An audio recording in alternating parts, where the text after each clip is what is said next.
There we go. Okay. Okay. We got it. Sorry, it was having technical difficulties. Hello. Hello, hello, hello. How are we all doing? Can everyone see me? Can everyone hear me? All doing good? We good? Fingers crossed? Okay. Alright. Hang on a second. Let me just... sorry. YouTube's streaming is tough. Hello, and thank you to Naoki for that super chat. Amazing. PDFs have been rotated. Good. Amazing. God, streaming stresses me out. It's so, like, the technical side of it. Streaming is so hard. It's like doing a high wire circus act. It really is. Amazing. All right, we're here. Fantastic. Well, welcome to the live stream, everyone. It's really nice to have you all here, and like double extra special welcome to you if it's your first time watching the stream. How do we start these things again? Oh yeah. So we always like to keep the chat a chill place. And if you super chat me over the course of the stream, then I'll do my best to read it out. I might not have my eye on the chat quite as much on this stream because there's stuff to get through. But before we get to any of that, the other thing we like to do to start the stream is we like to light a candle. The really, really big candle that I have down here. So I will do that now.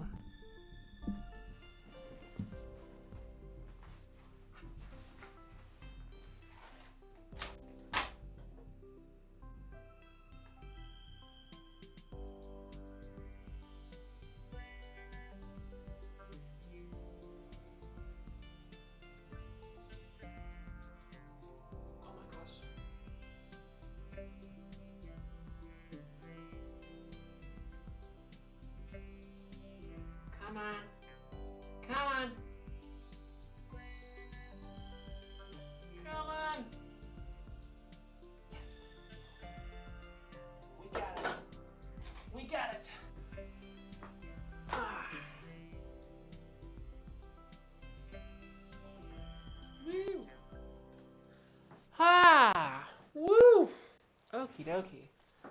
Oh my gosh. We're back. We're streaming. We're talking about the previous episode of the show, and how we made it. That came out... I'm fiddling in my lights again. That came out 3 weeks ago.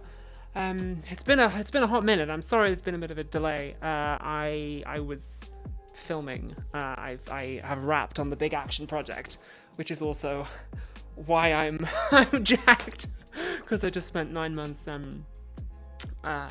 filming the big action thing that I can't tell you what it is yet, but that'll be very cool.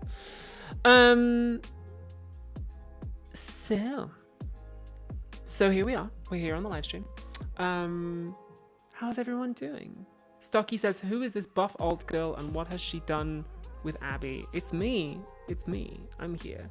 Athena Griffin, it's your first time on the stream. Yay! Awesome. What scent is the candle? It's candle. I think it has a scent, but it'll be like written on the bottom, and I'm not gonna like turn the fire upside down to look at it. So yeah. How was the filming, says Queen Stodge? Amazing. It's the most fun I've ever had. It was awesome, and I had a great time. Yeah, I've been having the most fun I ever had, and then immediately like wrapped on the filming. So obviously there's a bit of a dip when you wrap on a big project. So I went into that dip, and then immediately my like entire personal life just exploded, just like detonated. And I was like, oh, okay, everything's gone wrong. But whatever, we're here. It's fine. It's good. Yeah. What does the candle smell of? Wax. Yeah. We're in some real Descartes hours now. Incognito Hog reporting in, says Adam C. Cool. That's a cool screen name. Incognito Hog. Rowan Hughes, is your first time here too, or did I misread you? But yeah. So that's what I've been doing. And I'm deep in the weeds on the next Philosophy Tube. Next 3. I'm stacking them up. I'm in the studio next week filming the next couple, and I'm researching what'll probably end up being the final one of the year, but We'll get to that. We'll get to that. Oh, I should bring some books in later on and show you that. Your mic is clipping when you talk loud. I mean, I can turn the gain down a little bit, but like, we may all just have to deal. But before we get to any of that, oh, and person says your tank top is cute. Yeah. My tank top, it is Verostica Mayday, the Bonetown tour. It's new Hell of a Boss merch. My bestie Morgana, who was in Dracula's Ex-Girlfriend with me, works for Spindlehorse, who make Hell of a Boss and Has Been Hotel. She's the head of merch, so she designed this. So I got it. You know, yeah. So. Seconding that your mic is clipping in a weird way. I mean, there's not a whole lot I can really do about that. Other than like try and adjust the bit rate live, which I don't think it's gonna do that. But like, okay, I will try and do that now. Everyone hold on to your butts, because YouTube's telling me the bitrate is too high. Everybody hold on. Okay. And I will also check all connections. Make sure all connections are good. Stand by. Oh God, I hate streaming that. So...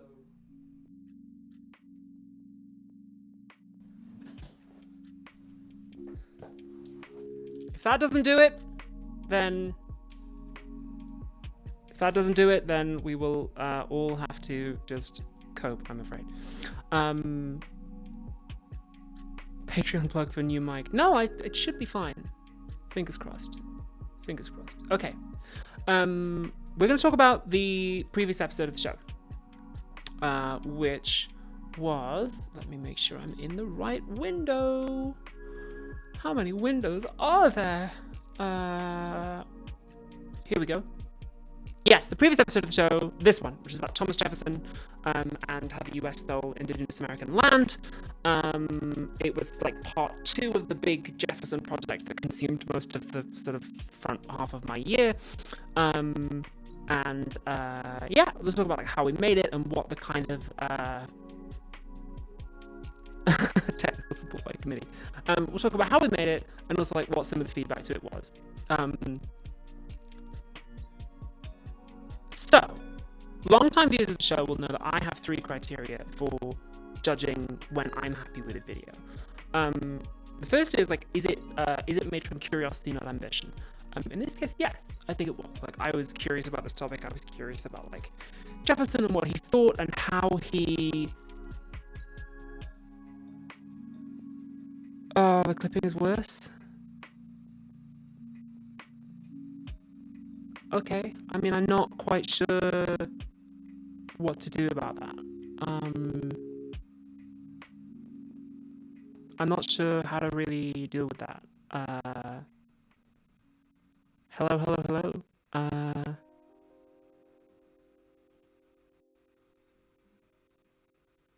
Okay, give me a couple minutes here to try and work on some technical stuff.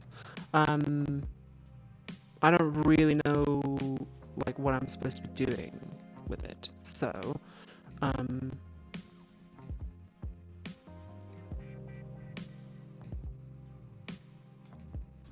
sec.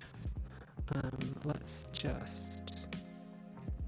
Can I remove?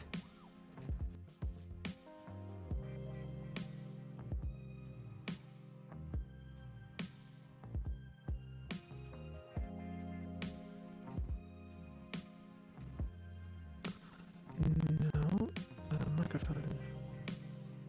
Scarlet Solo. Hello. Microphone. Okay. Don't know why that's not showing up where it should be. Yeah, that should be 1, 2, toast. Toast. Yeah, that should be showing up. Showing up.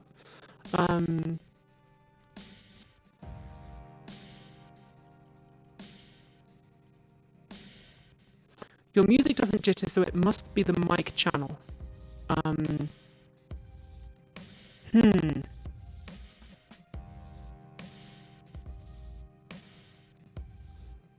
Okay. I'm not. Yeah, as I say, I'm not quite sure what to do about that because on my end everything looks like it's just green.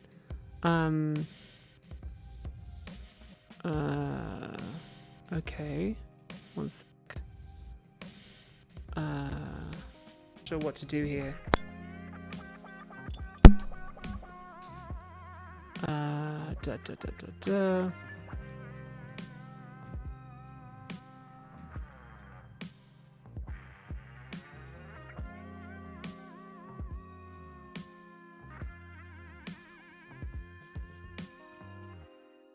Be fine.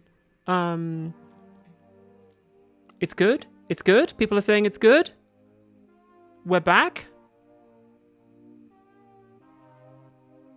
I mean, people are saying conflicting things in the chat. 1, 2, toast, toast.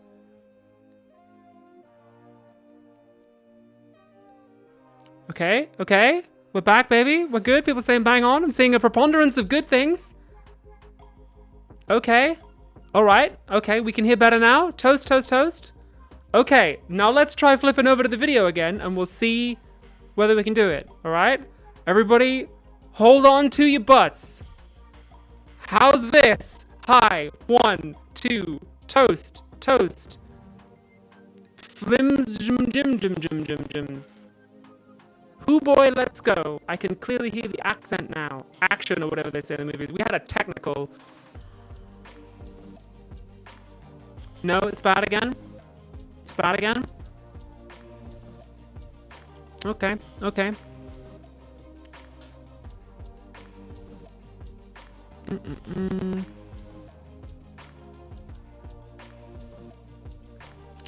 I've got a plan.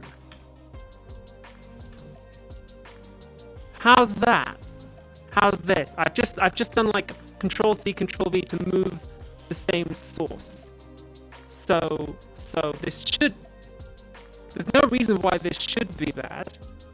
Give it a second. I'll give it a second so the chat can catch up. What can I see from my window? I can see gray skies. I can see people are saying yes. Okay.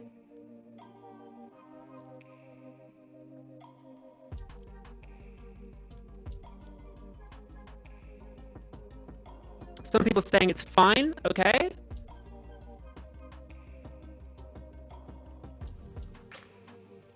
Okay, I'm going to give you a couple minutes to make up your mind here.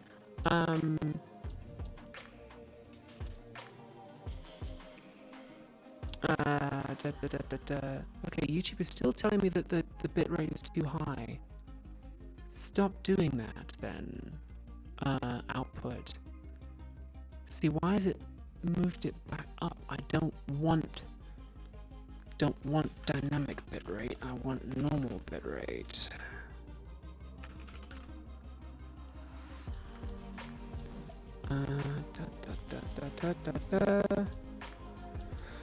Okay, hang on a second here. I need to try and disable dynamic bitrate.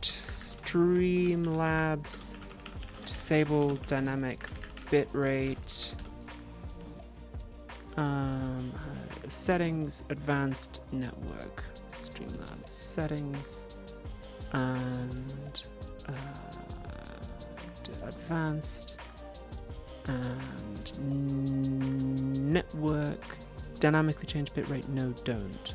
Okay, so now settings, output, bitrate should, let's set that at 3000, which is what YouTube wants me to do.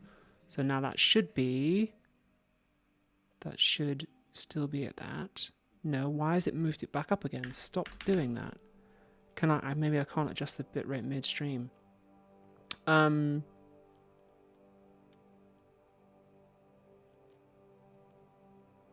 Okay, so it's fine when I'm on full screen.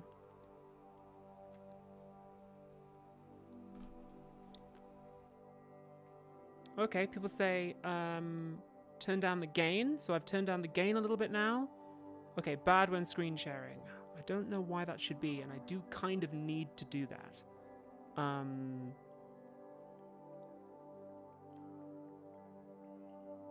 I do kind of need to be able to show you that, or at least briefly. Okay, give me a minute to just fiddle around with a couple more things, and if not, then we're just going to have to stick with full screen, and I'm sorry about that, but we will do our best. Because I also need to be able to show you the comments. How's this? Like, if I just show you the comments, is it bad? Is it just when I show you the video? Testing, 1, 2, 3, 1, 2, toast, toast, toast. Testing, 1, 2, 3, toast, toast, toast. So some of the things people are saying in the chat are like not super. Okay, it's bad when the comments are open as well, and it's only good when it's full screen. That's really annoying. I don't know why that should be. Probably I need to set up entirely new scenes within OBS. Okay. Okay. This is really frustrating. God. I would love it if one thing in my life could go right. That would be really good. Whatever, let's not get too into that. How strange. How very, very strange. I'm gonna try... Oh! Okay, I've got a couple more ideas. And then I've got a couple more ideas.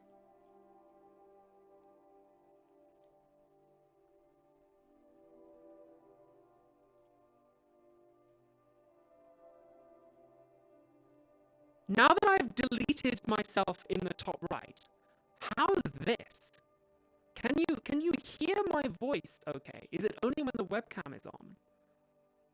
Is it only when the webcam is on? Or is it like...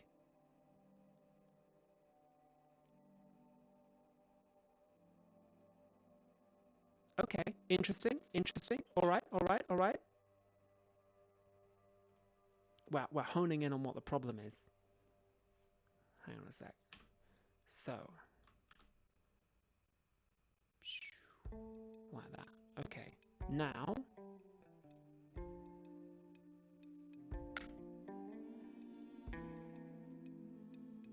Remove window capture. How's this? This should be fine because there's nothing else, right?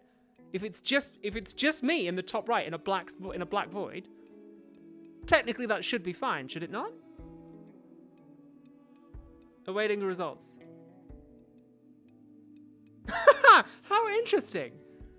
Huh. That's weird. Okay, people say it. Okay.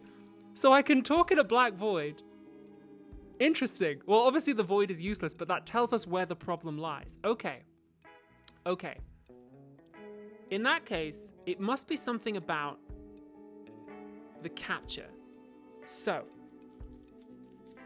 All right, let me try adding it one more time. If this doesn't work, then we'll know that it's insolvable. So we want, what do I want? I want add source, window capture share specific window, add source. Neither of these. Add a new source instead. Please name the source. Video on YouTube. Add source. Select option. Boogly boogly boo.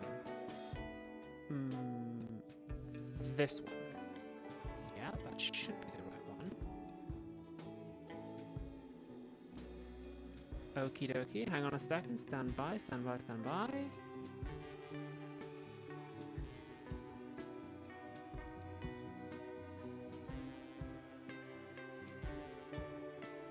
Okie dokie. We're zooming in. Okay. How's this? I took it out, I added it back in. We've done the classic, like, turn it off and on again.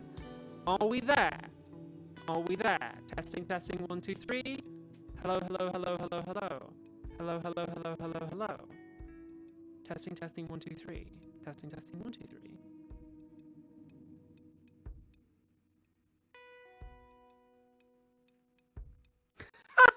That is so weird.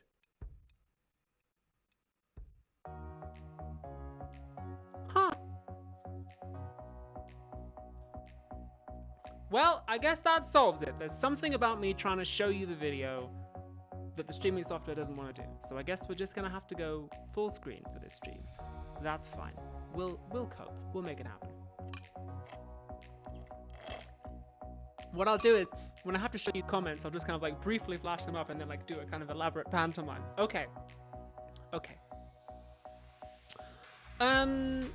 Thank you for bearing with me whilst we didn't really solve that, but like, whatever. We're here. So the previous this is gonna be fun now. It's gonna be a fun game. The previous episode of the show was about colonialism and Thomas Jefferson, and how all that went out, how they kind of said the colonialism and genocide of the USA like helped make it happen as a country.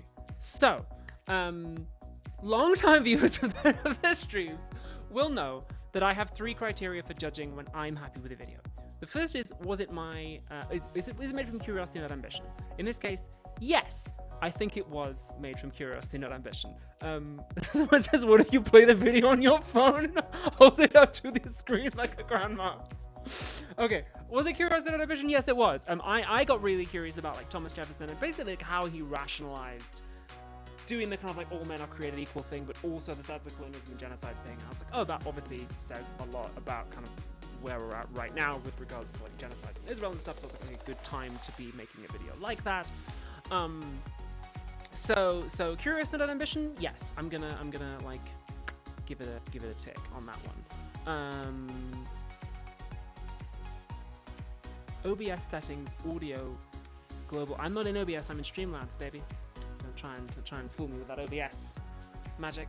If only I was still dating a streamer who could like help me set this up. No, I haven't read Mean Street Comic Platypus. Super chat for tech support solidarity. Thank you. God, I hate tech support. Second criteria, is it my unique creative vision? Yes, I did something different with this video.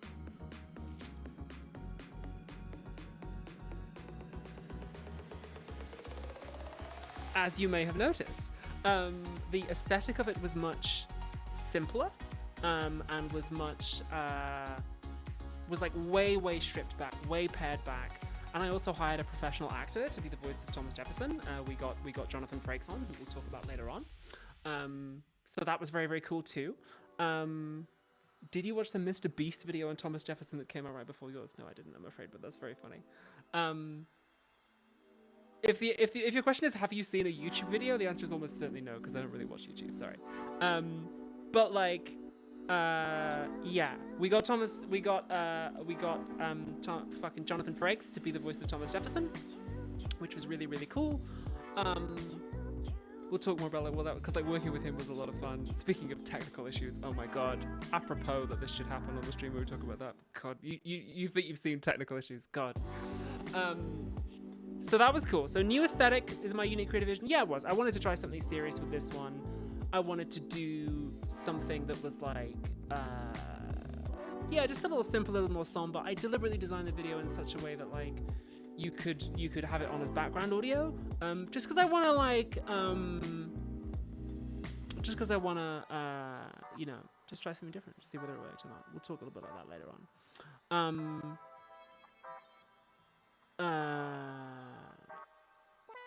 So, third criteria that I have. Is it made out of compassion for myself and others? This is where I think it does kind of fall down a little bit. I have notes here that I wanna refer to. So, the video did get some constructive, critical feedback. And I want to start with the feedback that I got on... Hold on one sec. Let me turn down the music because somebody said it was tough. I want to start with the feedback I got on nomenclature. So there was some discussion in the comments about like what the correct terminology is, whether it's like Indigenous versus American Indian versus Native American. I knew that there would be a little bit of discussion on that. As I said in the video, there's not like exact consensus. It depends on where you are and also what generation that you're in. Some commenters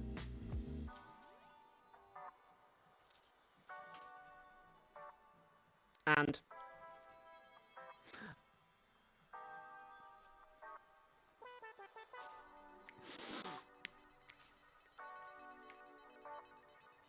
some commenters talked about that in a way that was really constructive and useful. The pantomime thing is really funny. So one of the nice things about that discussion was people checking in from all over, being like, here's what I say, and like, here's what my grandparents say, and like, here's what my friends say, and so on, which is really cool. Like, that was really nice. So one thing that a lot of Canadian Indigenous people chimed in with was like, oh, we definitely don't say, don't say that here. One person, this is so difficult.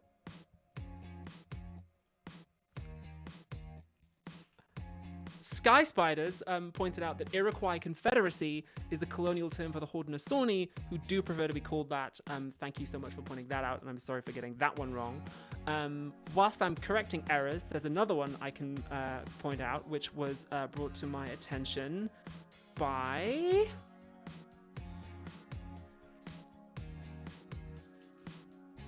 Active Advocate, who talked about migration to North America. Although some people might have walked across a land bridge, more recent evidence apparently suggests that people may have sailed across, either first or as well.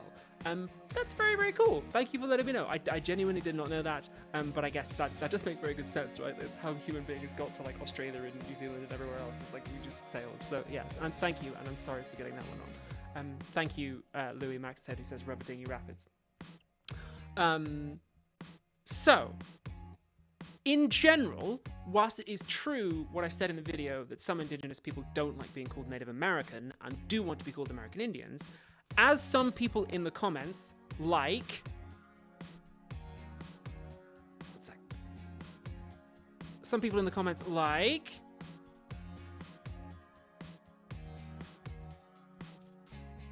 Discursion pointed out, I defaulted to saying American Indian when a more compassionate option was available. I should have just gone with Indigenous throughout, except when quoting the primary sources, obviously. Also, the section that I put in explaining nomenclature should have been more detailed, and I should have noted that some Indigenous people very much do not like being referred to as American Indians. Something else that I should have anticipated is that whilst there is a generational divide, younger generations are more likely to be using social media and watching YouTube. And whilst it is true that some Native Americans and like Indigenous people will use Indian with each other or in the name of institutions like the Bureau of Indian Affairs, hearing a white British lady use it to refer to them understandably raised some hackles. I think that's a fair cop, to be honest. So I want to say sincerely that I am sorry for that. Thank you to all the people who pointed that out to me constructively. I do appreciate you taking the time to do that. I also think that if I had hired Indigenous script consultants, the video probably would have been better in that regard. And this was also pointed out by commenters like Citrus Valentine. I could give reasons why I didn't hire Indigenous script consultants. Like I could say truthfully that the video went over budget, and also that when I was scripting, I viewed the scope a bit differently, and then like the scope changed quite late in the game. But in hindsight, to be honest, I don't think those reasons are very good. Like I should have just hired Indigenous script consultants. I should have done that. The video would have been better if I had, and I'm sorry that I didn't. So for those reasons, I think this video actually doesn't hit my third criterion of is it made out of compassion for myself and others. Like it's not actively hateful, and there are some things in it that I think are good, and some people, including Indigenous people, said like, yeah, it's kind of like a good introduction to the topic, but like maybe could have been better in a few places, and like should have been better in a few places. It could have been better in that regard. So I'm sorry that it wasn't, and that is my bad. So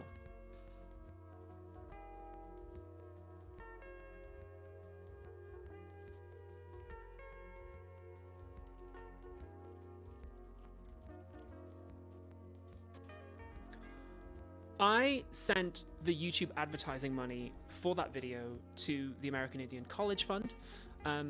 That number worked out to about $700 because the video was hugely over budget and underperformed. And that didn't really seem like very much to me. So I doubled it and I made it $1,400. Because like, if a more compassionate option was available and I didn't take it, then I'm kind of okay with like not profiting from the ads on that. Like, it means that I take a financial hit, but I've got enough in the tank to still be okay. So that is what I've done. The reason I chose the American Indian College Fund is they're a charity that helps Indigenous American students get grants and education through mainstream colleges and also through tribal colleges. And like, the reason I chose them was because the problem here was a lack of Indigenous American scholars, and so this charity helps create more of them. So I was like, oh, that seems like a good cause to send that money to. Like, and they have Indigenous people in senior leadership, which is really, really cool too. So that seemed to me to be the philosophy tube thing to do. You know, I could have got on my YouTube high horse and be like, it's the woke left, they're canceling me, they're yelling at me, they're being mean to me, and then, like, you know, it's the blue sky bandits, it's the Instagram intifada, they're yelling at me, and like do a kind of like why I left the left, and then do like a whole interview with like fucking Jordan Peterson and the ghost of Joseph Goebbels, right? But like, no, I'm not gonna do that. Like, the people who brought me up on this and were constructive about it were right, and it is on me to apologize and take the L. And I'm happy not making money out of a lack of compassion. So, as I say, all the advertising revenue from this video has gone to the American Indian College Fund, and then also I doubled it as well. So, yeah, thank you to everyone who brought me up on that, and like, I'm sorry for getting it wrong. So yeah, in general, other than the stuff about nomenclature, the feedback the video got from Indigenous people was really positive. So we got some nice comments from people like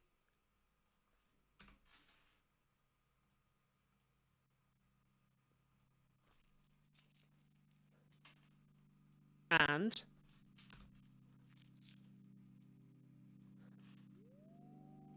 which is awesome. People said it was a good introduction to a topic that's not often talked about, which is nice. You know, it's nice to have that. Yeah. So, how are we all feeling in chat about that? Can everyone still hear me? Oh my god, the technical difficulties.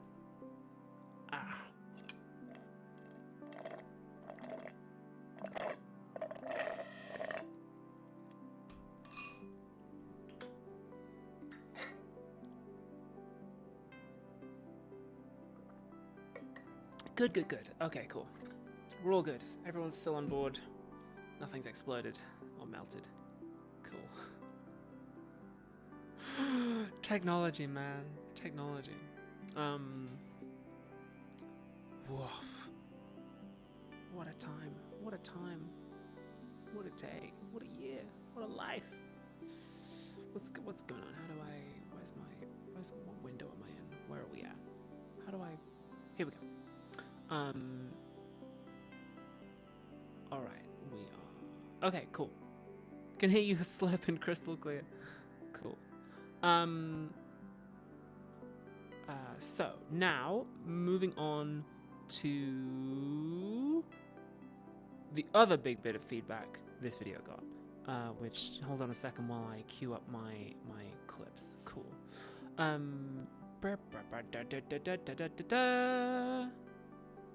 Let's talk about this bit of the video.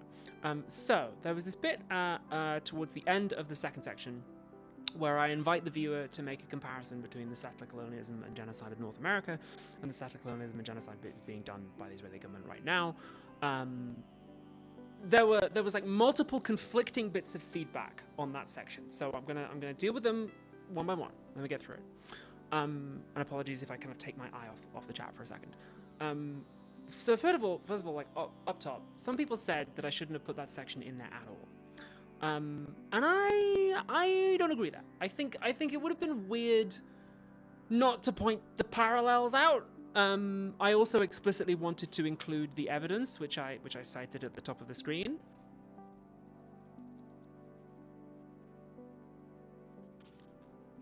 Of illegal settlements and crimes by Israeli settlers tolerated by the government. I thought those are pretty important parallels to draw, and they illuminate the material that we're talking about.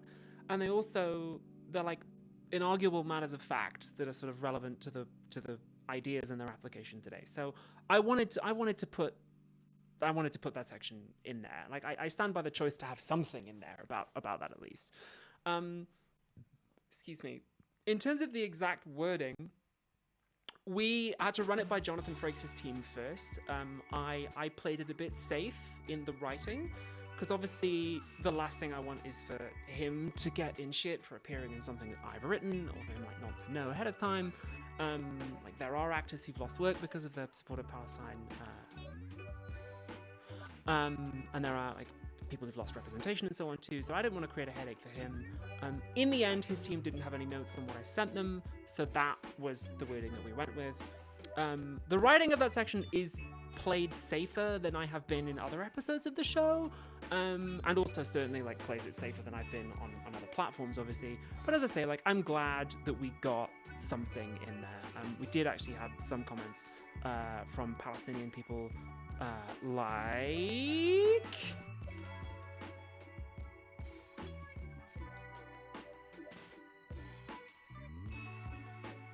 who said that they appreciated there being something in there. So that at least like that indicates to me that I was right to include something there at least. In the writing of that section, I also tried to get out ahead of some of the criticisms that I knew it was going to get from pro-Israel people.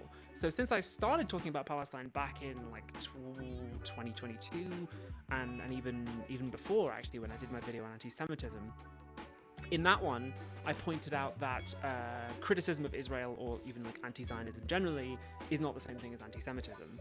Basically, since then, I've been getting messages behind the scenes from Israeli scholars who like get angry at me doing that, and then they try and argue back with very, very bad faith arguments. So there was a bit of this section where I say, like, I am aware Israeli scholars have their responses, and then I don't put any of those responses at the top of the screen. That was like a direct swat at those scholars being like, stop adding me, like I'm aware of these rationalizations and I'm choosing not to platform them.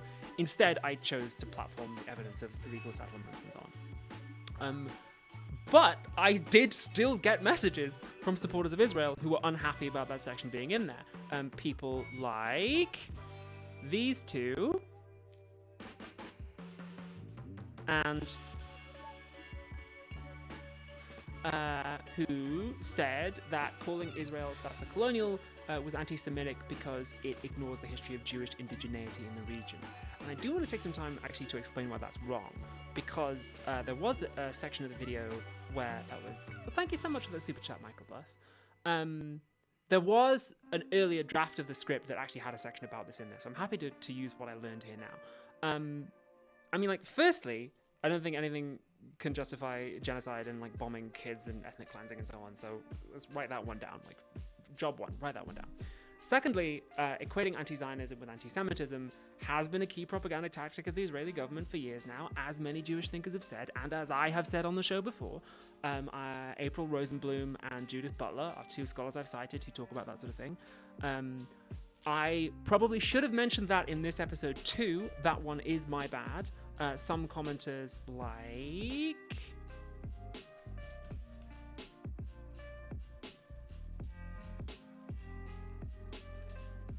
brought me up on that and said like it would have been worth hitting that note again about like propaganda campaigns conflating anti-Semitism with anti-Zionism. Would have been worth hitting that again. So sorry about that, fair cop. But thirdly, as Patrick Wolf says in his paper that I cited in that section, settler colonialism refers to the process of kicking people off the land and building something else on top. It doesn't actually matter for applying that definition who was there first. So hypothetical, that's Ben Shapiro, hypothetically, let's say hypothetically, we find out tomorrow that actually the first human beings on the North American continent were white people who arrived in the year 1 million BC because they swam over from Liverpool. You know, we find that out tomorrow. That wouldn't make the subsequent genocide and settler colonialism of the North American continent by Europeans starting in the 17th century any more legit morally, and it wouldn't make it any less settler colonialism and genocide. So whilst it is true that Jewish people have been living in and around the territory that is now called Palestine for thousands of years, that doesn't make it okay to like ethnically cleanse the region or break international law or commit genocide or bomb a whole bunch of kids. And like going down that route of argument just leaves us doing mad shit, like if we're trying to figure out like, oh, who's descended from the people who were here first, we end up doing crazy stuff like measuring people's DNA to figure out what sort of street they're allowed to live on. And it's just a whole waste of time and energy. And I would guess that sort of thinking only perpetuates the kind of the racial violence and the apartheid logic that underpins the whole thing, right? So happy to respond there to the pro-Israel people who were upset about that section of the video being in there. I appreciate that you feel passionately about that subject, and I always appreciate constructive feedback, but on this occasion, I do believe that you are incorrect. Tuttle, I have not read Dawn of Everything. No, sorry. Unfortunately, there was also a big misunderstanding in the comments about that section of the video. Some people who I guess hadn't seen my other work, or they didn't catch something, or I don't know what it was. Some people thought that section was both sidesing the genocide in Israel, which I confess is a reading that I did not anticipate. Like I thought that I was being pretty clear when I invited the viewer to make that comparison and also put my thumb on the scale, particularly with the citations that I used. Most people in the comments understood that. I assumed that after like 2 or 3 years of talking about the genocide and like doing fundraisers and live streams in public donations and like publicly donating my fees from certain jobs to Palestinian charities and so on, like talking about it on podcasts and stuff, I assumed that people would know that I'm against it. I figured that was generally known. But I guess some folks, maybe this was the first video of mine that they'd seen, which is completely okay, or maybe, didn't understand something, or just kind of skipped around the video. I don't know what it was. Maybe it was a timing thing because of what a certain other YouTuber posted on Reddit, which I'm not going to get into because I never, ever, ever, ever, ever do YouTuber drama, ever. But that was the false impression that some people formed. I do have to take some responsibility for that. As the executive producer, the buck has to stop with me. And as I say, I did write that section safer than I've been elsewhere, assuming that people would interpret it charitably and be familiar with my work. And that was an assumption that turned out not to be entirely correct. So I'll hold my hands up and say I'm sorry for my part in facilitating that misunderstanding. Wherever that misunderstanding came from, unfortunately, it did lead to some pretty horrible abuse in my comment section, which we'll talk about later on. I don't want to make this about me and like my white girl feelings, but that was really unfortunate. That sucked. I had to deal with a lot of it on YouTube and other platforms. My social media manager had to deal with a lot of abuse on Instagram and TikTok as part of her job at work, which is not cool. I'll be real with you. It was a bad situation and it was really unfortunate. So, how do we take a bad situation and we make it a good situation? I will tell you how. This is what I did.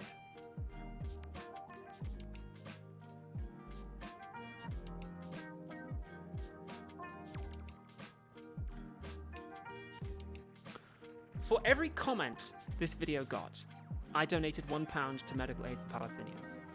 The video got 2,700 comments. By the time we get to all the ones that had to be removed for being abusive, it's more like 2,900 and something. So I rounded it up to £3,000 to medical aid for Palestinians.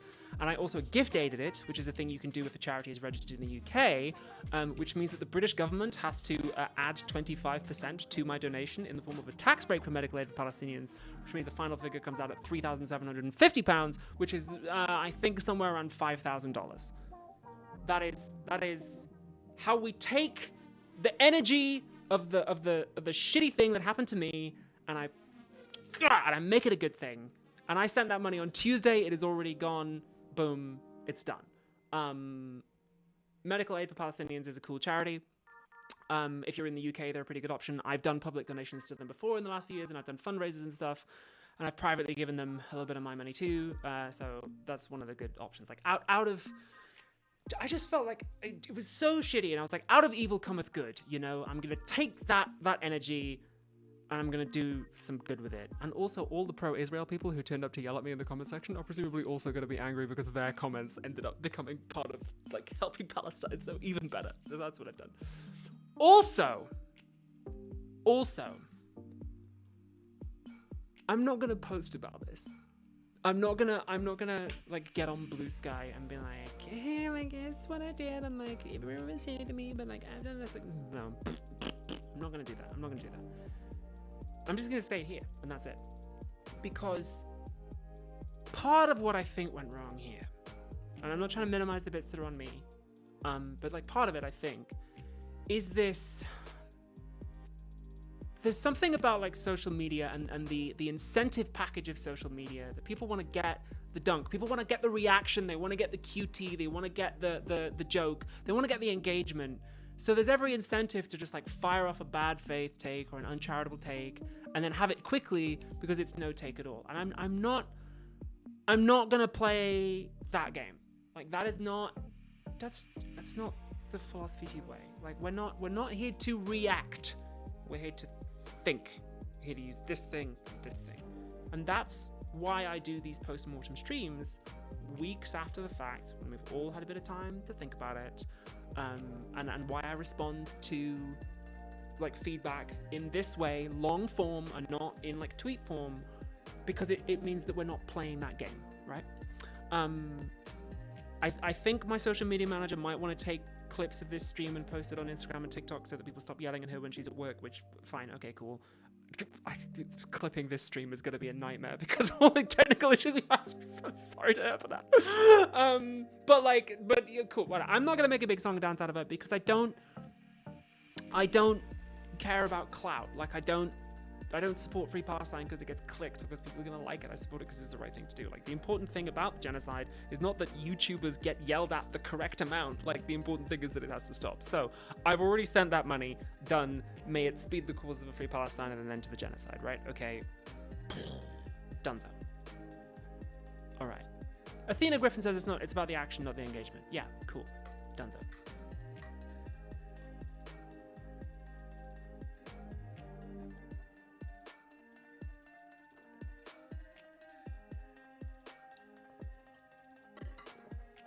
So that's what's happening.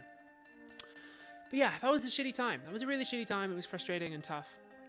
So I wanted to take that energy and transmute it into something positive. Yeah. Yeah. You know? And I don't want to make a big song and dance out of it. Like,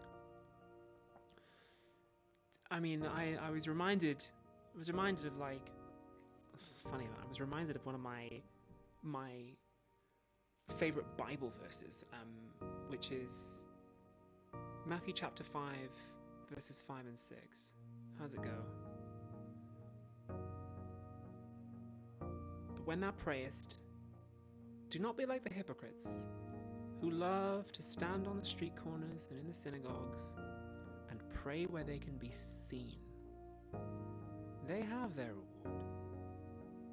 When thou prayest, go into thy room and close the door and pray to thy Father in secret. And I'm not a believer, but I was reminded of that by this, and I was like, oh yeah. It's not about I got yelled at the wrong amount. It's not about like people made a mistake and about me being right. It was like, okay, how do I take this and do good with it? You know, that's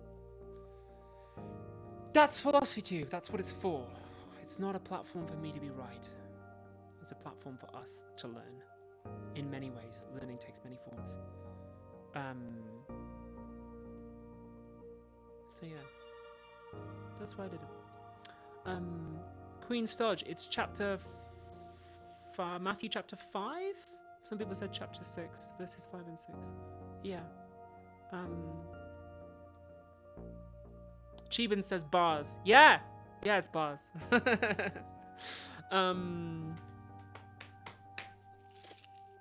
So yeah.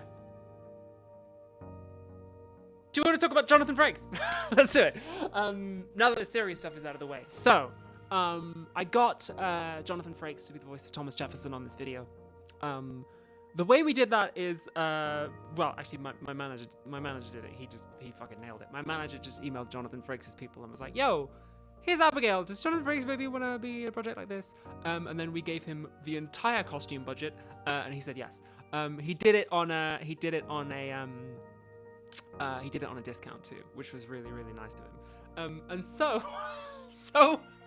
me and my manager ended up jumping on like a Zoom call or like some sort of equivalent with Jonathan Frakes, which was really surreal.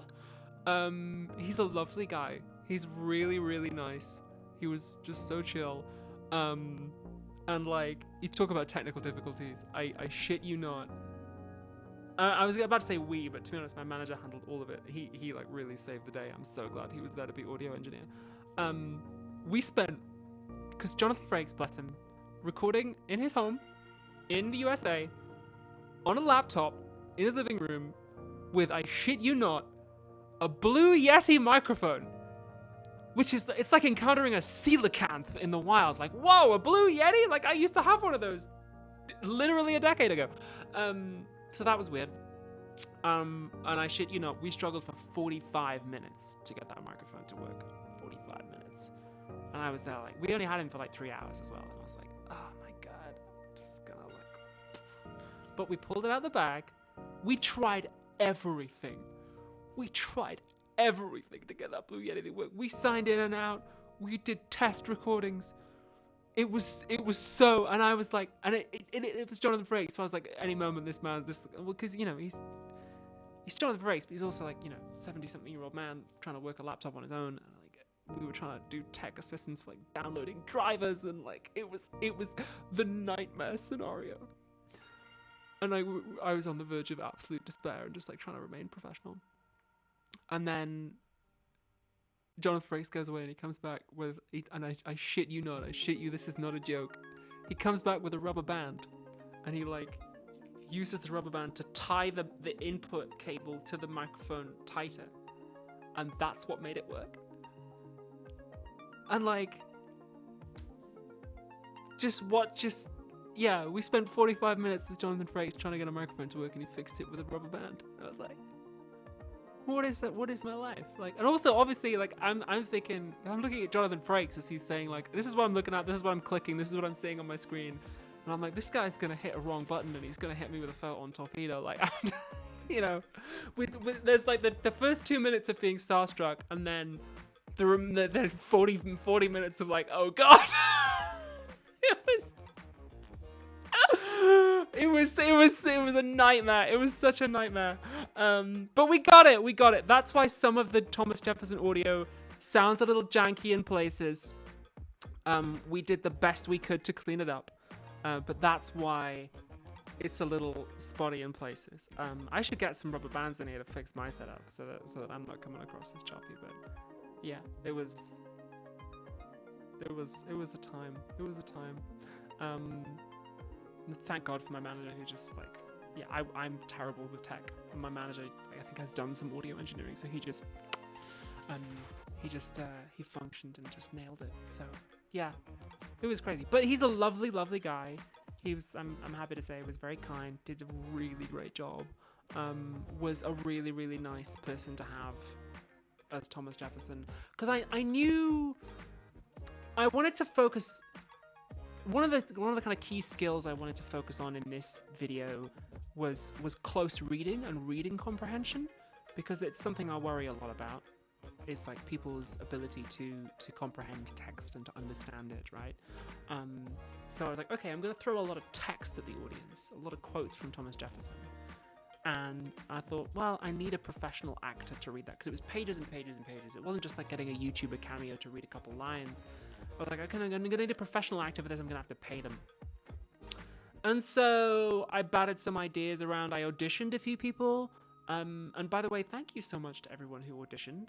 I put out like an open casting call on Blue Sky, and people, you know, submitted, and a lot of people were really, really good. I got some amazing voice actors submitting. And in the end, we reached out to Frakes and he said, yeah. So we went in that direction with it. But he was really, really good. And did a fantastic job. Like I thought he was fantastic. So, Robert Young says, yeah, those sections would have been pretty tedious without his delivery. Yeah. It's cool.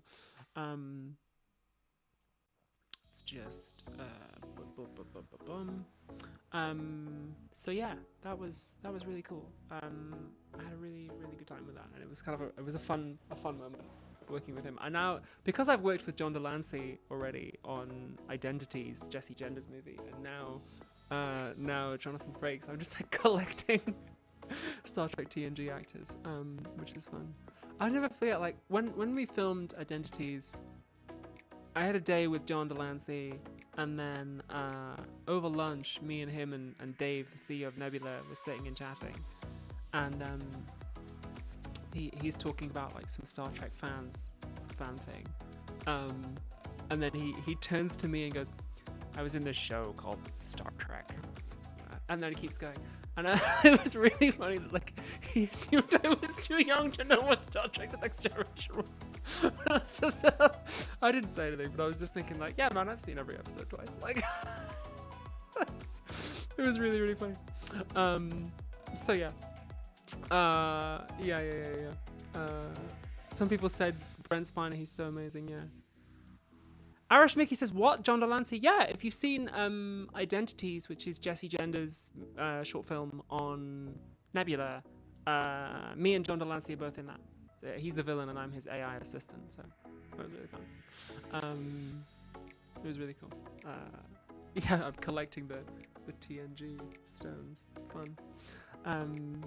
Yeah, it was a really nice day. But yeah, as I say, Jonathan Frakes was a lovely guy. I'm like really, really happy that he really, really happy that he agreed to be part of it. He gave up his time to be part of it. Like, it was really, really cool. So now let's talk about the numbers. Let's talk about how this video did on the numbers. It bombed. This video bombed. Worst performing video we've done in ages. Like just, and that could be down to a few things. It's a niche topic, fair. I think the title and the thumbnail aren't the best we've ever had, and that's on me. That's not on the thumbnail artist. He did a good job with the brief that I gave him. On the other hand, like I've heard from a few big channels that views are down across the board for everyone right now. Like, the whisper on the wind is that YouTube has changed something on the back end. Maybe it's an algorithm thing. Maybe it's like a restricted mode age verification thing. But like Linus Tech Tips talked about how his views were way down in August. Red Letter Media said theirs were way down in August. Like a bunch of people are like, whoa, all of a sudden YouTube's kind of like shit its pants. So I'm not going to worry too much about the numbers. Like these things happen on YouTube's back end. Hopefully they'll rebalance. And also, like, you know me, I don't really care hugely about the numbers. And also that's why we have things like the Patreon, so that we can absorb shocks like that a little bit easier. I don't know, maybe it was the stripped back aesthetic. I'm gonna turn the fancy dial way up again on the next one. The next one is gonna have like custom outfits and all sorts of like crazy stuff. So yeah, so that'll be fun. So yeah. We'll see. I do quite like this stripped back aesthetic that we did it with. I think I might use it again for my video on conversion therapy at some point in the medium term future. But we'll see. I'm still researching that one. We'll give it a go, you know. And now, the algorithm overlords have decreed that views will be rationed.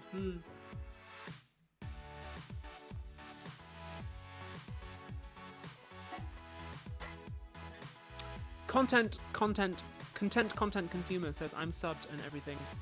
Didn't see the video was up till I manually checked. Yeah. There's something about YouTube's like restricted mode and not showing it to subscribers and stuff. I don't know. But hey, it's fine. Yeah, it was, as I say, it was a niche topic, and I'm not gonna worry too much about that. Could you please make the music a bit quieter? Yeah, sure, no problem, babes. No problem. Let me just... There you go. That should be better for you. And now, let's move on to Transphobia Watch. Bum, bum, bum, bum, bum, bum. How much transphobia was there in the comment section of this video? I'll be real with you. Worst comment section I've ever had. Worst I've ever had. It was bad down there. It was bad. I had to go in there with like, I was like the Doom Slayer on the cover of Doom in the comment section. Like it was rough. It was rough down there. I had to ban a lot of people, which I don't generally like doing. You know, I like to have a bit of a light touch when it comes to content moderation. But yeah. in the comment section, we had a lot of people doing genocide denial, both for Indigenous Americans and Gaza. So obviously those people were all banned.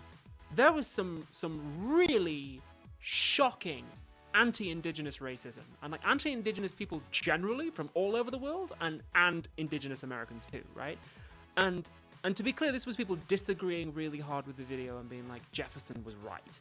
So I removed all of that, obviously, but I was kind of shocked and disgusted by how explicitly some people seem to believe that might makes right when it comes to this topic. Like, it was gross. There was, I mean, I said earlier on that we weren't going to get into it then. We will get into it now. The white girl's feelings section. This is my white girl feelings. There was a lot of general abuse directed my way, which was really upsetting. There was some really violent and personal stuff, like, aimed at me. It was vicious. I like a lot of misogyny, a lot of trans misogyny, a lot of transphobia, and just violence, like expressions of like people wanting to do violence against me, which was really kind of gross and disgusting. Like, you know, after 13 years on the internet, I'm pretty used to it. It takes a lot to really upset me, and thankfully nothing really got through, but I was just like, whoa! I'm sorry to say, a lot of that came from the people who misunderstood in the way that we talked about earlier on, who mistakenly thought that I was both siding the genocide in Gaza. And I really had to put my foot down with those people, and I had to be like, look, like, I agree with you politically. Like, we all want to free Palestine here. Like, I want to free Palestine. You want to free Palestine. The people who misunderstood, the people who abused me want to free Palestine. But like, you can't talk to me that way when I'm at work, you know. My litmus test for this stuff is like, if you came onto my set and you said this to another member of my crew, would I allow you to stay, or would I throw you off the set? And if I wouldn't let somebody speak a certain way to one of my crew, I don't let them speak that way to me. Like, that's when I put on my executive producer, my mama bear hat, and I say, no. We protect the environment that we work in.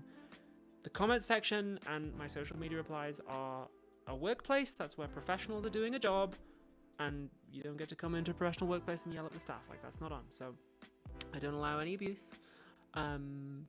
I also don't allow people to post things about me that are not true if they could damage my professional reputation. So a while ago, there was like a spate of people saying that I work for the CIA, which is very funny and weird and obviously not true.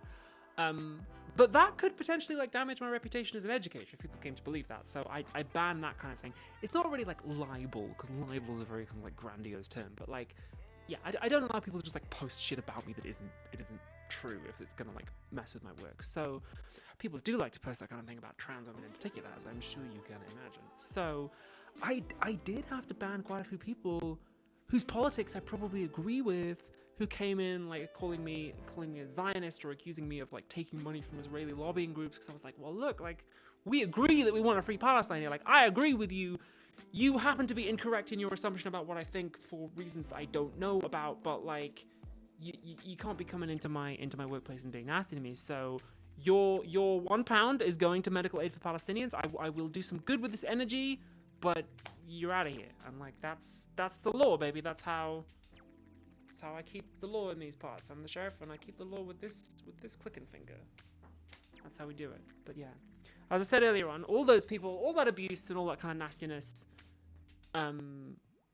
we redirected the energy and we sent it in a good way, because for every comment the video got, I sent £1 to medical aid for Palestinians. So that was cool.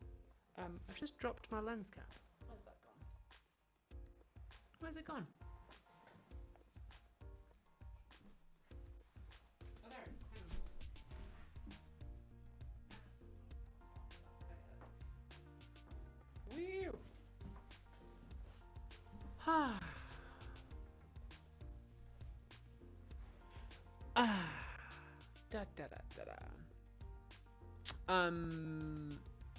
Yeah. So yeah, that was the video in numbers. Your mic is a bit quiet now. Well, I'll turn it up again. God, we've had a lot of problems with tech this stream, haven't we? Anyway, speaking of comments, let's look at some good comments. Amy Fist says YouTube should be better at preventing abusive comments in the first place. So a lot of them were held for review, and I had to manually go through them all. This is the first time I've ever had to like designate hold all comments for review on a video. Like it got that bad. I was just like, oh, so many of these are unacceptable that it's actually easy to just say all of them will be held for review, and I will manually review every single one. But obviously, I still have to read them all, right? So yeah,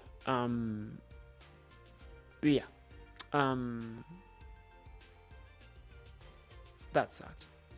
But hey, we did some good with it. We did good energy with it. So, speaking of comments, let's look at some good comments, some constructive comments. There's this one. Can't talk when the microphone's here. I can't pronounce the screen name of this person, but they said that they are a former Zionist, and this sort of video is what they would have needed to hear to start winning them over, which is awesome. That is really good to hear. I'm glad to have you with us. Then there was some comments from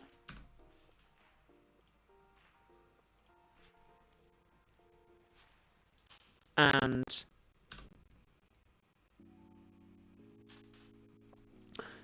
these two commenters had some good constructive feedback. They said that the ending part of the video where I said Jefferson didn't get what he wanted is maybe a little bit simplistic. That's a fair cop too. I think I could have used a rewrite on that bit. In some ways Jefferson got what he wanted, in other ways he didn't, and the situation is probably pretty different depending on what tribe or nation we're talking about. Hard to distill all of that into a single video, but like, yeah, fair cop, good constructive criticism there. Could have used a rewrite on that bit. Emo Bear Right says, "Are you okay, Abby? Reading all that shit must have been hard." I mean, I'm not doing so hard at the moment, but it's not because of that. Career-wise, everything's going well. Yeah, just other stuff blew up in life, but hey ho. I'm dealing with it. This was really, really unpleasant, and is still the least unpleasant thing I've had to deal with in the last 6 weeks. So, hey ho. Then we got another comment. Oh, yeah. Oh wait, no. Sorry, I'm in the wrong. Oh no. Oh, I can't show you that one because I don't have a screenshot of it. Anyway, there was another commenter who said Jefferson's intention was to acquire the land and not destroy the people, and therefore it cannot be genocide. And I strongly disagree for two reasons. Firstly, if you take people's land, they cannot have a way of life on it. So taking the land implies destroying the people's way of life. As I think anyone can see, like, not only by looking at the history of North America, but also like by turning on the news and looking at what Israel's doing in Gaza. Again, another reason that's a good parallel. Secondly, Jefferson and his contemporaries had the opportunity to acquire vast tracts of land without, like, whilst leaving the various tribes and nations they encountered as independent and sovereign, and they explicitly chose not to do that. So I'm afraid I don't buy it. Like, taking the land is destroying the people's way of life, as Wolf said, the scholar I was citing at the time. So, we also got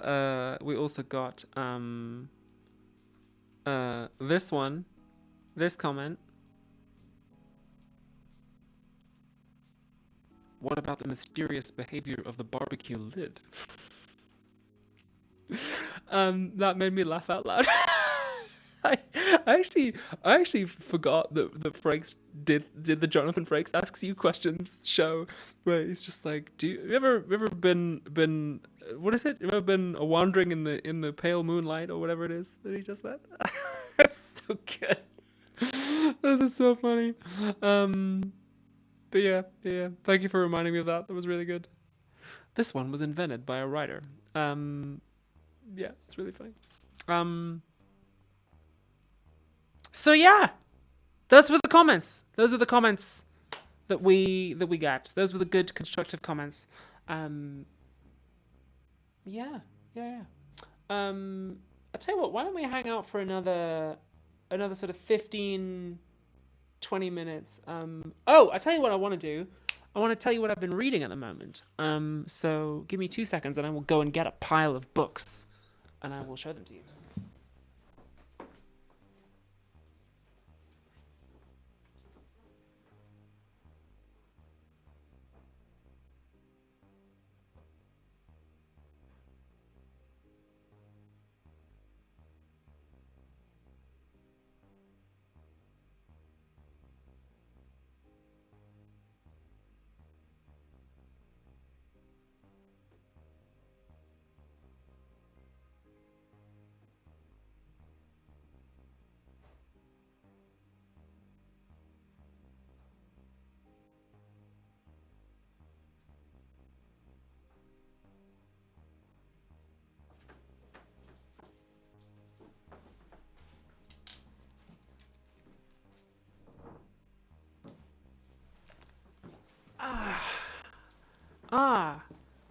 Thank you for that super chat, Meadowcat.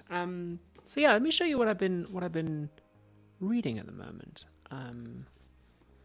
So the next couple of Philosophy Tube episodes are going to be about birth rates is the first one, and aging populations and the kind of moral panic about that. And then there's going to be one about like the ethics of having children, which is also kind of about like, do I want children, which is sort of interesting thing to reflect on. But then after that, I want to do one on a history of conversion therapy in Britain from like 40s or even earlier up till like now. Because conversion therapy is still legal in Britain, and the government keeps talking about like we're going to ban it. So I think it's a good time to be like, okay, what is conversion therapy, and what was it like back in the days when it was done on the NHS explicitly? How is conversion therapy evolving now, and how is it still a very big problem? So, yeah.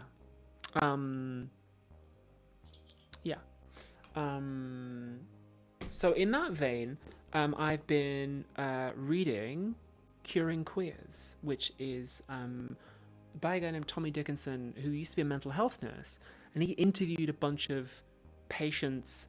Sorry, let me take that again. He interviewed a bunch of survivors and victims of conversion therapy on the NHS from the 60s and 70s. And he also interviewed some of the mental health nurses who inflicted that treatment. I guess torture is a more accurate word. So he creates this kind of like fascinating history of it, with a lot of personal testimony from the people involved, which is really, really cool. It's a very understudied area of history. So I think like a full comprehensive history of it might be really interesting.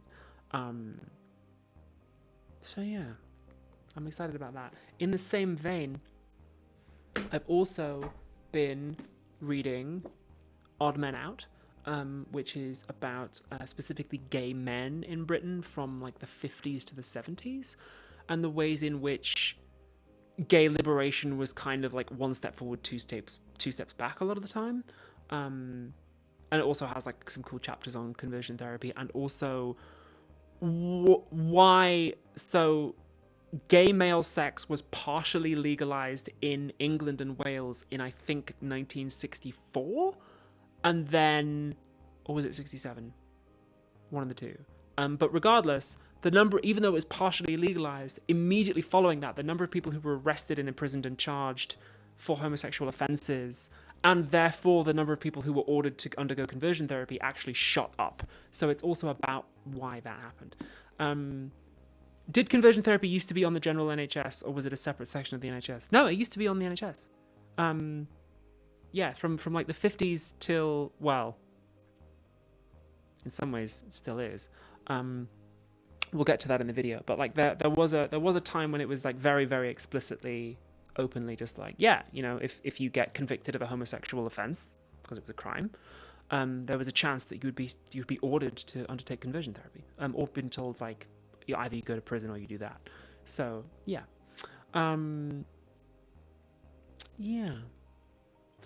so I've been reading a lot about that, which is cool. It's a very grim topic, but kind of a fascinating bit of history, and I think it'll chime with a lot of the stuff in my NHS video too. And I think I can also talk about how so right now on the NHS, there's the NHS are forcibly detransitioning trans kids in Brighton, and in prison trans people are being forcibly detransitioned in Britain. So I can talk about that. The Mudkip gal says, I believe it was the 90s when the age of consent was equalised. Was it not 2003? Was it 2003 that the age of consent in the UK for gay and straight people was made the same? It may have been. I don't know. Yeah. Anyway, we'll get to that. We've got 2 more episodes of philosophy to go through before we even get there. This is way in advance. This is just my research phase. So yeah, it's a fascinating topic, and I'm looking forward to making a video on it because it's something that not a lot of people know about. But it is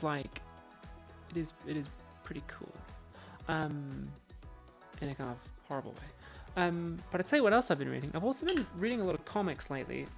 One of which is Simplicity by Matty Lubchansky. My friend Matty made another graphic novel. You may remember she was the creator of Boys Weekend, which is a really, really good graphic novel. And Simplicity is about a trans man in the future who is sent to investigate a slightly weird hippie-ish cult in the post-apocalyptic ruins of upstate New York. It's cool. It's very cool. It's very funny. It's obviously very like queer and horny and political in a way that's really good. So, yeah. Highly recommend that one. And the other thing, Quentin Flower says, I emailed my conversion therapist 357 times to tell him to stop doing conversion therapy. Yeah. You better believe I've been emailing NHS Brighton and Sussex telling them to quit that shit. But the other thing I've been reading is I've been getting really into Wonder Woman, specifically Absolute Wonder Woman, which is a new run on the character. This is really good. I'm completely up to date. I have every issue that is currently out, and I'm like subscribed, so I'm like devouring it. But so if you don't know it, it's a new take on the character. So rather than being raised on the Isle of the Amazons, Wonder Woman is sent to hell as a baby. She is assigned hell at birth, if you will. And Apollo places a spell on everyone, so nobody can say the word Amazon. And Wonder Woman doesn't know that she's an Amazon and like can't figure it out. She has to figure it out for herself. She's the only one who can say the word and thereby like unlock her power. And so there's this really beautiful scene where she's with her adoptive mother in hell, and it's like there's this word I want to say, and I'm afraid of how it'll like transform me. And she's like, you've got to embrace the transformation stuff. And it's I think it's low-key like kind of trans, but I am absolutely loving it. Like it's so good, and it's so beautifully drawn. Like it's so nice, it's so good. I really like it. I'll have a great time with it. And then she fights giant monsters with a sword, which we always love. But like, look at that, it's so good.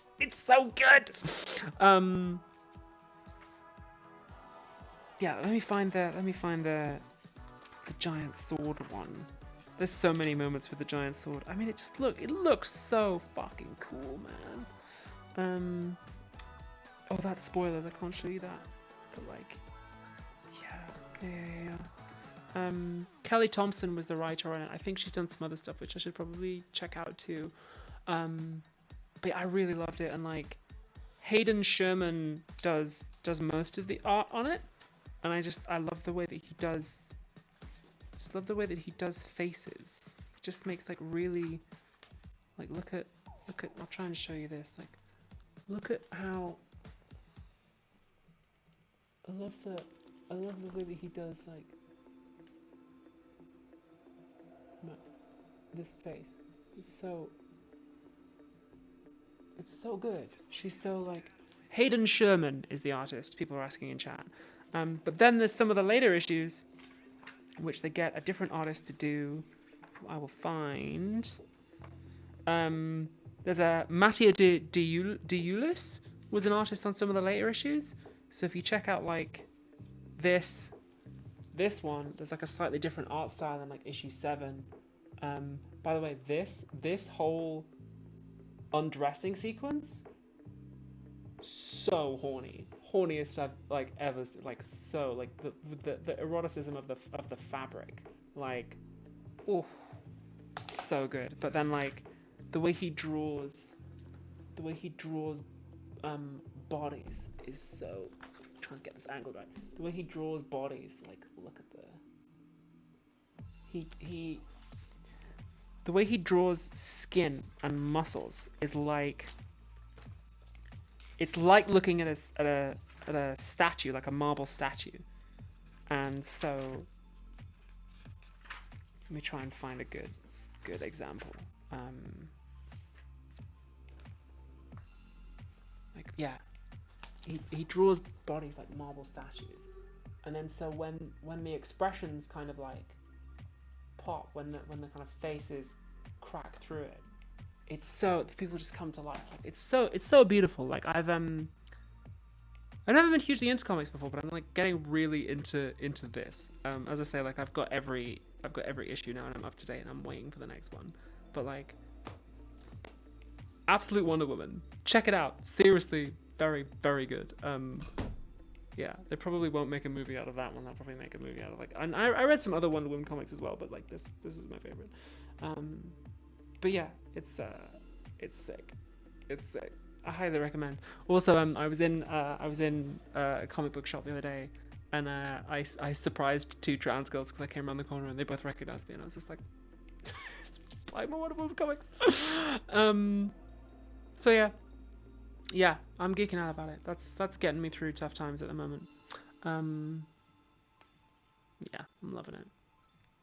I guess that's it, right? Why don't we hang out for another 5-10 minutes, and then I'm gonna have a cup of tea, I think, before bed. But yeah, how are we doing? Absolute Wonder Woman, Absolute Cinema. Sorry about the technical issues this stream. I'll try and get that sorted for next time. Not quite sure what the cause of that would be, but like, I'll go through everything and like do a little test and make sure it's all spick and span for next time. How are we all doing? Any questions? Any questions for anything we've covered today? Any fan art? No fan art this time, as far as I found. Not as far as I found. I guess because we did like a really simple aesthetic, right? Unless there's some posted somewhere that I don't know about. So I guess yeah.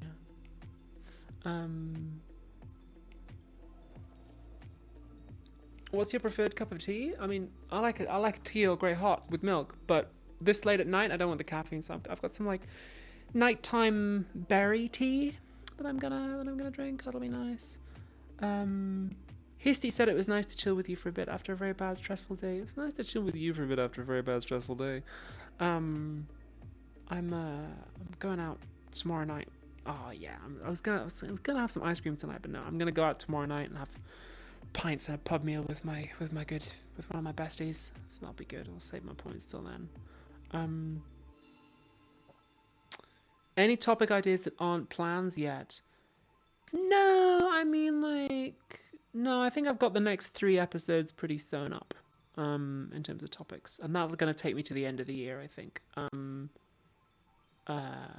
Yeah. And then as for next year, I'm going to be on stage next year. I'm going to be in a play. I can't tell you what it is yet or where it's going to be yet. But, you know, I can tell you that next year I'm going to start rehearsing a play at the end of January, and then I'm going to be on stage from end of February to end of March in London. So if you're going to be in London in March, you should come see me in a show. But that's probably going to take a fair bit of my time, and we'll see how, like, Philosophy Tube fits in with all that, but like, yeah, we'll figure it out. It'll be cool. I'll always find a way to make it work. Oluwanike says, I hope whatever you're going through right now works out. It is not gonna work out. It is not. It is over. So yeah, not working out.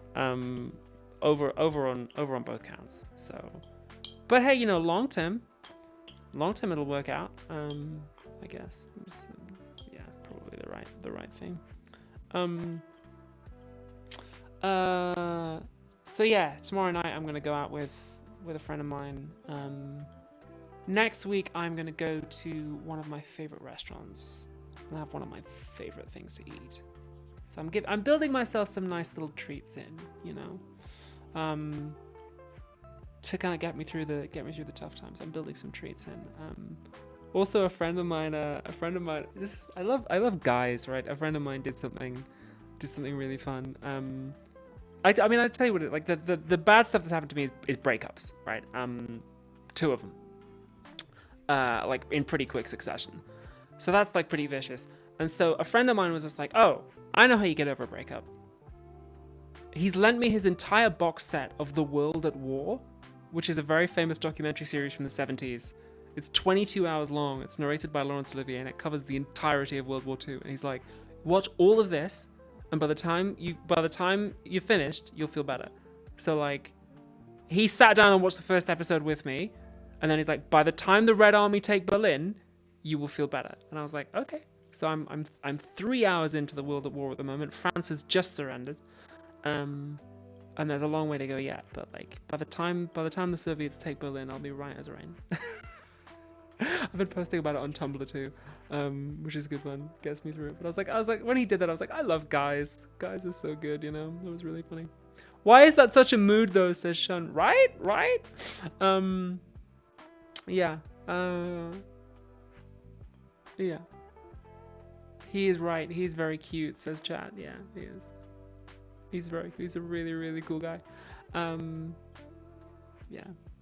But then tomorrow night I'm gonna go out with another friend of mine and we're gonna get some pint. I can't remember the last time I had a pint.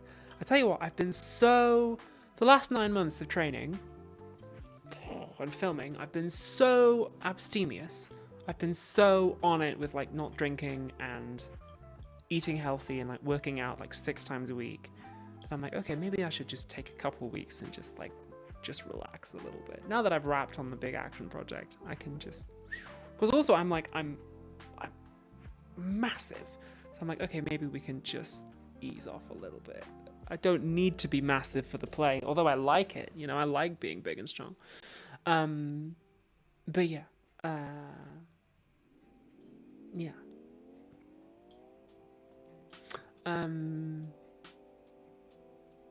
You have a DVD player, says Catherine Jones. No, but I've got a PS3, 4. I've got a PlayStation that plays DVDs. Yeah.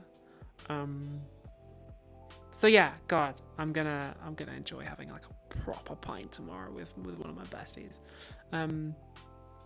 Do you enjoy combat training, says Chat? Yeah, I love it. I really like it. I mean, it turns out that I can't say too much about what I've been doing, but it turns out that like action stuff is really my thing. It turns out that like I'm good at it, which is, it feels really good. Like I'm normally one of my biggest critics, but even I have to admit, like I watched some of the footage back at the video and I was like, oh, I'm kind of good at this, huh? Like I was well taught and well trained by the stunt coordinators and the fight team and so on, but like I really took to it. I had a great time, and like my action acting is good.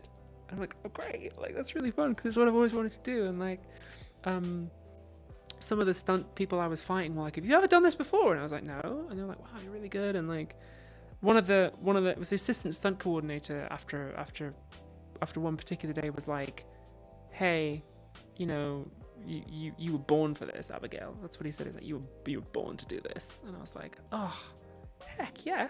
It's not often you get to hear, you know, somebody pretty high up in the industry be like, you were born to be an action star. I was like, oh fuck yeah. It's the coolest shit I've ever heard. So that's really nice. So yeah, I had a great time doing all the action stuff. It's been the most fun job I've ever had. I'm sad now that it's over. But yeah. Aya says, for some reason I thought you're more of a cocktail girl. Yeah, I mean I am a lot of the time. But I do fancy like I've not had like a proper pint in ages. Like a proper ale in so long. And the pub that I'm going to has like proper pints too, so that's good. Pints with besties. Let's chat.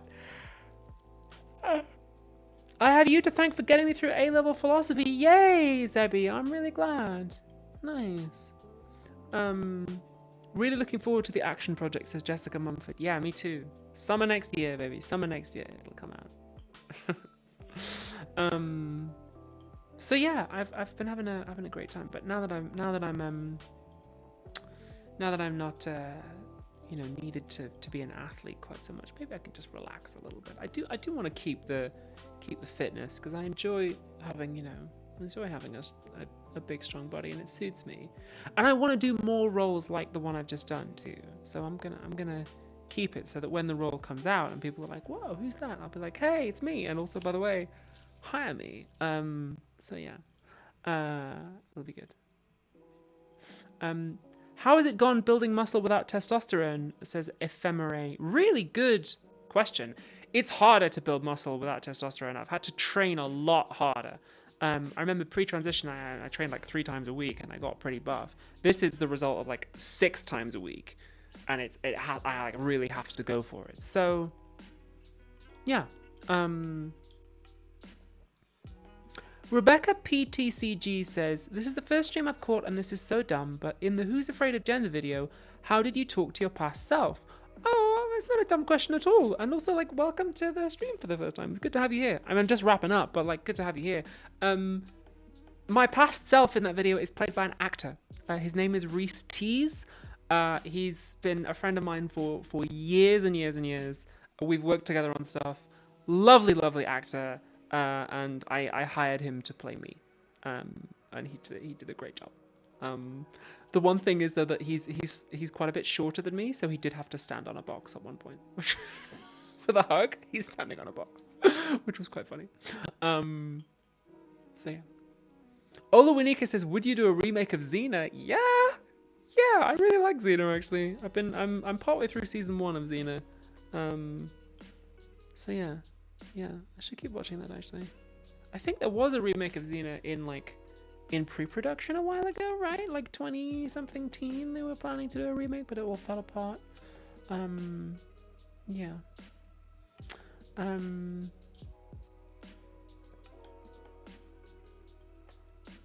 Yeah, Reese also played me in Identity, my coming out video. That's not me, that's him.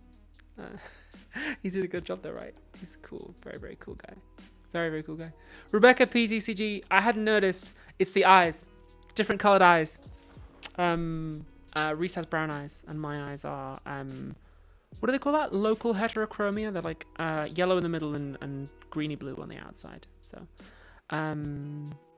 Rowan Hughes says, will we be seeing any more of the arsonist's sister? Maybe, but also, you might be seeing a little bit more of the man himself soon. You never know. I'm filming a new Philosophy Tube episode next week. Spoilers. So yeah, that'll be fun. Yeah. I'm filming new Philosophy Tube next week. I'm filming 1.5 episodes, and then we take a 2-week break from filming, and then we're gonna come back and film the other half of the one about the ethics of having kids. And by then I'm gonna be blonde, which is gonna be fun. I'm changing my hair, changing my haircut. So yeah, I'm gonna be blonde Abigail. Gonna go Super Saiyan.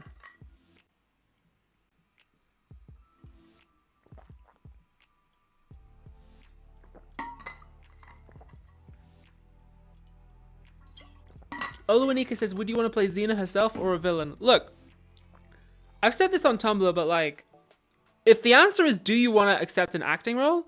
I'm going to say yes to almost any role.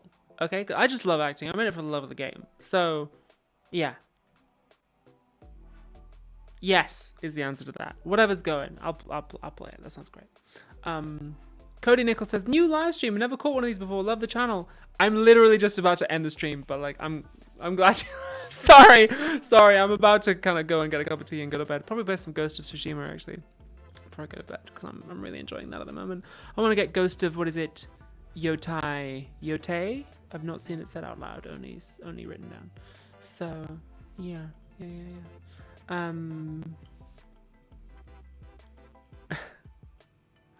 Blonde buff Abby era. Yeah. I'm gonna go for some like blonde, but with like still dark at the roots, like Kristen Stewart style. I'm gonna get a wolf cut too, because this is nice, but it's getting a bit unruly. It needs a cut, so I'm gonna go for a wolf cut. So I'm gonna go and get washed up, head to bed. Thank you so much for everyone coming out, and being cool, being chill. If you want to join me in giving to those 2 charities again, I'll just remind you which they are. Medical Aid for Palestinians and the American Indian College Fund.